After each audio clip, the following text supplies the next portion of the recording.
dia tahu bahwa tidak bisa melaksanakan karya pelayanan kasih itu seorang diri. Saudara-saudari yang terkasih dalam Tuhan, marilah kita renungkan diri kita masing-masing. Sungguhkah kita sudah menjadi pribadi yang inklusif, yang tidak mudah kemudian melihat orang lain melakukan kebaikan merasa iri atau mungkin jengkel dan lain sebagainya? Dan sungguhkah kita menyadari bahwa keselamatan juga tidak hanya dilaksanakan oleh kita, tetapi juga banyak orang lain pula? Dan kalaupun kita belum, masih dalam situasi yang mungkin belum baik, apakah kita mau merenungkan kasih Allah, pengalaman-pengalaman disapa Tuhan, sehingga menjadi pribadi yang lebih baik seperti Santo Vincentius.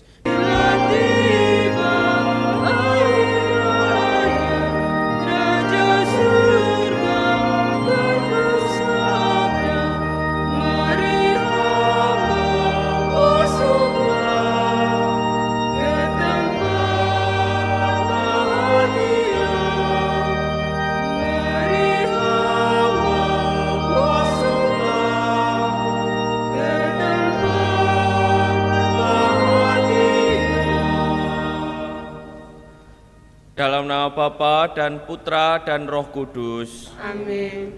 Tuhan bersamamu. Dan bersama rohmu. Paromo, bruder, suster, Bapak, Ibu, dan saudara-saudari yang terkasih dalam Tuhan, selamat pagi dan berkah dalem.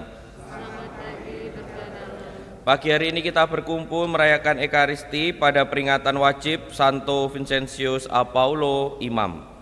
Vincentius berasal dari Prancis Selatan. Ia adalah seorang imam. Mula-mula ia menjadi pembimbing rohani di sebuah puri, tetapi segera ia melihat kemiskinan rakyat pedesaan, jasmani dan rohani. Dan dengan permulaan yang kecil-kecilan, mulai tumbuhlah kongregasi Lasaris yang mendapat nama dari rumah induk mereka, Santo Lazarus. Karya utamanya adalah misi rakyat dan pendidikan klerus. Dirasanya hasil perutusannya tak akan bertahan lama bila tidak mendapat dukungan petugas-petugas khusus. Maka bersama Louis de Marilla didirikannya kongregasi Putri Kasih. Vincentius selalu mengutamakan kepentingan yang amat mendesak, maka tidak meninggalkan tulisan dan tidak pernah pula melakukan suatu mujizat. Ia besar dalam kesederhanaannya. Tahun 1660 ia meninggal dunia dan karyanya dikembangkan dua kongregasinya. Kita awali dengan mengakui dosa kita. Saya mengaku kepada Allah yang Maha Kuasa dan kepada saudara sekalian bahwa saya telah berdosa dengan pikiran dan perkataan, dengan perbuatan dan kelalaian. Saya berdosa, saya sungguh berdosa. Oleh sebab itu saya mohon kepada Santa Perawan Maria, kepada para malaikat dan orang kudus, dan kepada saudara sekalian, supaya mendoakan saya pada Allah Tuhan kita. Semoga Allah yang Maha Kuasa mengasihani kita, mengampuni dosa-dosa kita, dan menghantar kita ke hidup yang kekal. Amin. Marilah berdoa. Allah Bapa, pembela dan pemerhati kaum papa, Engkau telah membina Santo Vincentius Imammu dalam kegiatan kerasulan menyelamatkan orang miskin dan mendidik membimbing rohaniwan. Semoga kami dikobarkan dengan semangat yang sama, mengasihi yang dikasihinya dan melaksanakan ajarannya. Demi Yesus Kristus, Putramu Tuhan dan pengantara kami, yang hidup dan berkuasa bersama Dikau dan Roh Kudus, Allah kini dan sepanjang segala masa. Amin. Aku akan menyelamatkan umatku dari timur sampai ke barat. Pembacaan dari Nubuat Zakaria. Datanglah sabda Tuhan semesta alam, bunyinya, beginilah sabda Tuhan semesta alam. Aku berusaha untuk Sion dengan kegiatan besar dan dengan kehangatan amarah yang besar.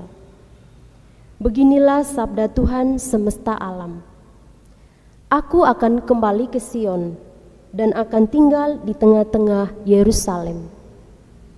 Yerusalem akan disebut kota setia, dan gunung Tuhan semesta alam akan disebut Gunung Kudus. Beginilah sabda Tuhan semesta alam. akan ada lagi kakek-kakek dan nenek-nenek yang duduk di jalan-jalan Yerusalem, masing-masing memegang tongkat karena lanjut usianya. Di jalan-jalan kota itu akan penuh dengan anak-anak laki-laki dan perempuan yang bermain-main di situ. Beginilah sabda Tuhan semesta alam. Kalau pada waktu itu sisa-sisa bangsa ini menganggap hal itu ajaib, apakah aku akan menganggapnya ajaib? Demikianlah sabda Tuhan semesta alam. Beginilah sabda Tuhan semesta alam. Sesungguhnya aku akan menyelamatkan umatku dari timur sampai ke barat, dan aku akan membawa mereka pulang supaya mereka tinggal di tengah-tengah Yerusalem. Maka mereka akan menjadi umatku, dan aku menjadi Allah mereka dalam kesetiaan dan kebenaran. Demikianlah sabda Tuhan. Syukur kepada Allah. Tuhan sudah membangun Sion dan menampakkan diri dalam kemuliaannya. Tuhan sudah membangun Sion dan menampakkan diri dalam kemuliaannya.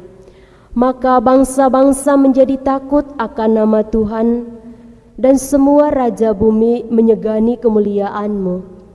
Bila Engkau sudah membangun Sion dan menampakkan diri dalam kemuliaan-Mu, bila Engkau mendengarkan doa orang-orang papa dan tidak memandang hina doa mereka. Tuhan sudah membangun Sion dan menampakkan diri dalam kemuliaan-Nya. Biarlah hal ini dituliskan bagi angkatan yang kemudian, dan bangsa yang diciptakan nanti akan memuji-muji Tuhan, sebab Ia telah memandang dari tempatnya yang kudus.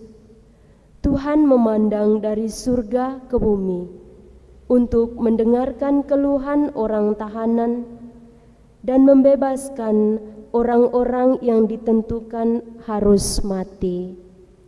Tuhan sudah membangun Sion dan menampakkan diri dalam kemuliaan-Nya. Haleluya, haleluya, haleluya, haleluya, haleluya,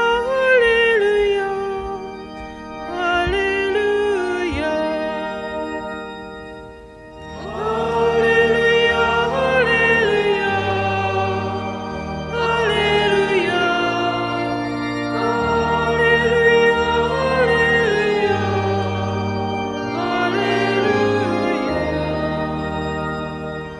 Anak manusia datang untuk melayani dan menyerahkan nyawanya sebagai tebusan bagi semua orang.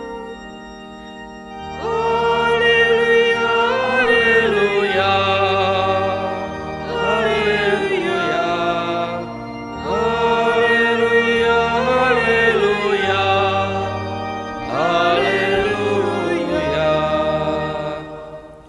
Tuhan bersamamu. dan bersama rohmu. Inilah Injil suci menurut Lukas. Dimuliakanlah Tuhan. Sekali peristiwa timbullah pertengkaran di antara para murid tentang siapakah yang terbesar di antara mereka. Tetapi Yesus tahu pikiran mereka. Karena itu Ia mengambil seorang anak kecil dan menempatkannya di sampingnya. Lalu Ia berkata kepada mereka, "Barang siapa menerima anak ini demi namaku, dia menerima aku. Dan barang siapa menerima aku, menerima dia yang mengutus aku. Sebab yang terkecil di antara kalian, dialah yang terbesar." Pada kesempatan lain Yohanes berkata, "Guru, kami melihat seseorang mengusir setan demi namamu, dan kami telah mencegahnya, karena ia bukan pengikut kita." Tetapi Yesus menjawab, Jangan dicegah, sebab barang siapa tidak melawan kalian, dia memihak kalian." Demikianlah sabda Tuhan. Terpujilah Kristus. Pak Romo, Bruder, Suster, Bapak Ibu dan saudara-saudari yang terkasih dalam Tuhan, bacaan Injil pagi ini kurang lebih sama dengan apa yang kita dengarkan hari Minggu kemarin. Masih ingat ya bacaannya apa ya? Masih ingat enggak? Wis lali. Ya kurang lebih sama bahwa Yesus yang awal ya, Yohanes berkata, "Guru, kami melihat seorang mengusir setan demi namamu dan kami telah mencegahnya." Kemarin kisahnya itu, yang minggu sebelumnya baru para murid yang bertengkar. Jadi 2 minggu berturut-turut bacaannya disatukan dalam satu bacaan hari ini. Dan itu jelas ingin mengajak kita bagaimana agar kita tidak menjadi orang-orang yang merasa bahwa keselamatan itu milik kita sendiri, atau keselamatan itu hanya bisa dilakukan oleh kita.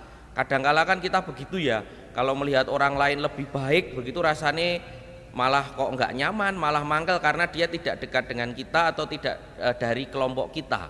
Nah, kita harus menyadari bahwa Yesus mengajak para muridnya tidak berjiwa eksklusif tetapi mempunyai jiwa inklusif, agar kalau ada orang lain yang mewartakan Injil juga mungkin bukan dari kelompok kita, mungkin tidak dekat dengan kita, ya kita harus bersyukur, bukan kemudian malah merasa jengkel atau mungkin menjegal dan lain sebagainya.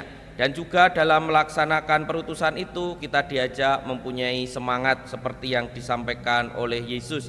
Barang siapa ingin menjadi semakin besar atau yang terbesar, dia adalah yang justru yang melayani. Dan apa yang disampaikan dalam Injil itulah yang dijalankan oleh Santo Vincentius. Santo Vincentius Apaulo itu santo pelindung saya ya, dan banyak orang lain tentu saja. Tapi sejak kecil saya itu diberikan buku untuk membaca kisah soal Vincentius. Mungkin kalau sekarang nggak perlu beli buku di internet banyak ya, tapi waktu kecil dulu kan nggak banyak. Maka mungkin Bapak Ibu, saudara-saudari mungkin juga perlu tahu santo pelindungnya itu kisahnya bagaimana untuk memberi inspirasi. Apa yang saya bacakan tadi itu kisah Santo Vincentius ketika sudah menjadi orang baik gitu maksudnya. Maksudnya begini, bahwa yang saya kagumi dari Santo Vincentius itu memang dia pecinta kaum miskin, memang dia sangat peduli kepada orang yang membutuhkan, kepada orang kecil, tetapi pada posisi sebelumnya dia justru imam yang agak bermasalah dengan motivasi soal keuangan. Jadi maksudnya itu pengen itu duit akeh gitu loh, dalam arti tertentu. Tapi yang saya kagumi adalah ada turning point, atau apa itu namanya turning point ini bahasa Indonesianya apa ya? Ada masa di mana dia bisa merenungkan kasih Allah sehingga berubah, sangat berubah 180 derajat. Dan pengalaman itu adalah pengalaman ketika menjadi budak di Afrika ketika itu. Yang menarik adalah dia bisa merenungkan pengalamannya itu untuk kemudian menjadi semangat untuk melayani mereka yang kecil, papa, seperti yang kita kenal Santo Vincentius sekarang ini. Yang ingin saya katakan adalah kita semua itu pasti punya momen, pasti punya pengalaman, pasti punya hal yang sungguh menarik, sungguh menyadari kasih Allah. Tetapi apakah momen dan pengalaman itu lalu juga bisa merubah kita menjadi pribadi yang lebih baik? Apakah kita cukup merenungkannya untuk kemudian menyadari bahwa jalan yang kita tempuh sebelumnya itu kurang baik dan akhirnya menjadi pribadi yang lebih baik? Dalam hal ini Santo Vincentius menjalankan apa yang disabdakan Yesus dalam Injil. Barang siapa ingin menjadi terbesar, hendaklah dia menerima anak kecil, dan dia juga bekerja sama dengan banyak orang karena dia tahu bahwa tidak bisa melaksanakan karya pelayanan kasih itu seorang diri. Maka Pak Romo, Bruder, Suster, Bapak Ibu dan saudara-saudari yang terkasih dalam Tuhan, marilah kita renungkan diri kita masing-masing. Sungguhkah kita sudah menjadi pribadi yang inklusif, yang tidak mudah kemudian melihat orang lain melakukan kebaikan merasa iri atau mungkin jengkel dan lain sebagainya? Dan sungguhkah kita menyadari bahwa keselamatan juga tidak hanya dilaksanakan oleh kita, tetapi juga banyak orang lain pula? Dan kalaupun kita belum, masih dalam situasi yang mungkin belum baik, apakah kita mau merenungkan kasih Allah, pengalaman-pengalaman di sapa Tuhan, sehingga menjadi pribadi yang lebih baik seperti Santo Vincentius? Kita hening sejenak. Marilah berdoa. Allah Bapa pemberi kurnia surgawi, berkat santapan suci ini kami kau jadikan manusia baru.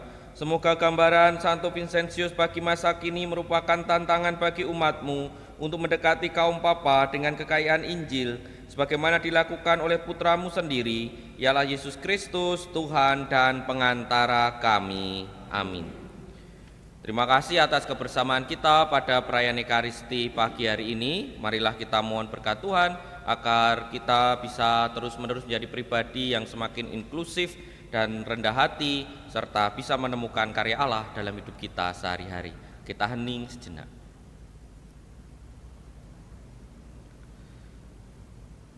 Tuhan bersamamu dan bersama rohmu. Semoga Tuhan memberkati kita semua, Bapa, Putra, dan Roh Kudus. Amin. Saudara-saudari, pergilah, misa sudah selesai. Syukur kepada Allah.